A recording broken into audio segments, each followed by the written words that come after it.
হযরত ওমর আর বরদাস্ত করতে পারল না, তরবারিটা লইয়া নবীর কাছে এসে বলে, নবী গো, আপনি নবীর জন্য জীবন দিতে প্রস্তুত, জীবন দিতে প্রস্তুত। এতক্ষণ শুধু তাদের স্পর্ধা দেখলাম, তাদের বেয়াদবি দেখলাম, সহ্যের বাহিরে চলে গেছে, বরদাস্ত করতে পারতেছি না। আমাদেরকে দাঁড় করাইয়া এত বেয়াদবিমূলক শর্ত আপনার কাছে উপস্থাপন করছে, আপনি একে একে সব মেনে নিলেন। কোনো একটা সাহাবী এই ব্যাপারে খুশি না। সকলের মনের মধ্যে বড় আঘাত, মনের মধ্যে বড় কষ্ট। কিন্তু আপনি নবীর ফয়সালা তো আল্লাহর ফয়সালা, সেখানে কোনো কথা চলে না, তাই তো মেনে নিলাম। কিন্তু এখন যে বিয়াদবি করছে, অন্তত পক্ষে আমি উমর এটা মেনে নিব না। আমার তাদের সঙ্গে ফয়সালা হবে তরবারি দিয়া। নাম যদি কাটতে হয়, আগে আমার তরবারি দিয়া তাদের গলা কাটা হবে। তা বুঝলেন? হযরত ওমর বলেন, পয়গম্বর অনুমতি দেন, অনুমতি দেন, আমি তাদের সঙ্গে যুদ্ধ করব। আল্লাহর নবী এতটুকুই বললেন, ওমর শান্ত হও, ওমর শান্ত হও। ওমর শান্ত হয়ে গেছে, ওমর আর সাউন্ড করছে না। এবার আল্লাহর নবী বলেন, আলী 10 বছরের রাসূল না, আমি কিন্তু কিয়ামত পর্যন্ত রাসূল, তাই আমি তোমাকে বললাম নামটা কেটে দাও। হযরত আলী বলেন, নবী গো, কোনদিন আপনার অবাধ্য আমি হই নাই, কোনদিন আপনার অবাধ্য হইয়া আমি চলি নাই। আপনার সঙ্গে ছোটবেলার থেকে আপনার পাশে থাকি, কোনদিন আপনার অবাধ্য হইলাম না। আজকে বাধ্য হইয়া আপনার অবাধ্য হইলাম। আমি আলী জীবন চলে যেতে পারে, আমি আলীর হাত দিয়ে রাসূলুল্লাহটা কেটে দিতে পারবো না। আল্লাহর নবী সেই সময় নিজের হাতে কলমটা লই, নিজের হাতে রাসূলুল্লাহটা কেটে দিল।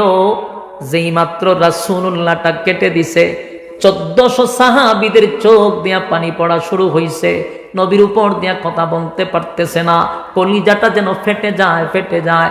এতগুলা সাহাবীদেরকে তৈয়া কেমনে রে রাসূলুল্লাহটা কেটে দিল? যেই নবীর জন্য জীবন দিতে আমরা প্রস্তুত, যেই নবীর দিকে কেউ বাঁকা চোখে তাকাইলে চোখ রাখতে রাজি না, সেই জায়গাতে রাসূলুল্লাহ কেটে দিল। আমার নবীরে দাঁড় করাইয়া কোন সাহাবী মেনে নিতে পারতেছে না, সহ্য করতে পারতেছে না। নবী ঠিকই নাম কেটে দিল, তাদেরকে বিদায় করে দিল। নবী আর হজ করতে ঢুকতে পারল না।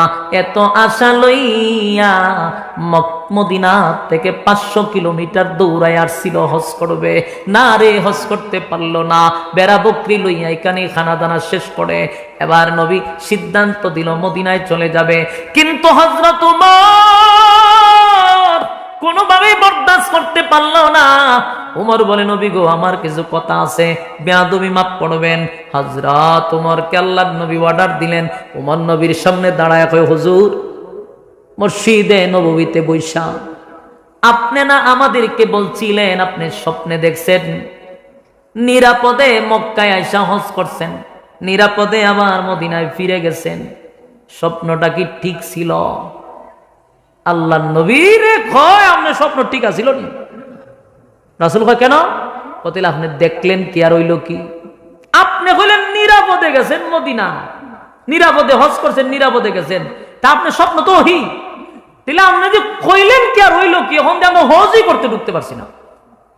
আপনি কইছেন হজ কইরা নিরাপদে মদিনা ঢুকছেন, এখন আয়া দেখি আমরা মক্কায় ঢুকার সুযোগই পাইলাম না। লাঞ্ছনা, অপমাননা, কি পরিমাণ ক্রিটিসাইজ, বিচ্যুতি কইরা আমরা আবার ভাড়াইতেছে মদিনা। আপনি দেখলেন কি আর হইল কি? স্বপ্ন কি সঠিক? আল্লাহর রাসূল দেখলেন উমরের বলার ভঙ্গিমা ভিন্ন, তাই রাসূলও স্বাভাবিকভাবে উত্তর না দিয়া ভিন্ন ভঙ্গিমায় উত্তর দিলেন। আল্লাহর রাসূল বলেন, উমর,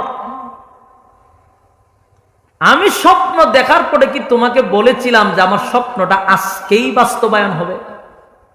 কোন এই কথা বলেন নাই। এই কথা যদি আমি বইলা না থাকি, তুমি আমারে এমন প্রশ্ন করলা কেন? আমার স্বপ্নতে বাস্তবায়ন আজকে হবে কথা তো বলি নাই।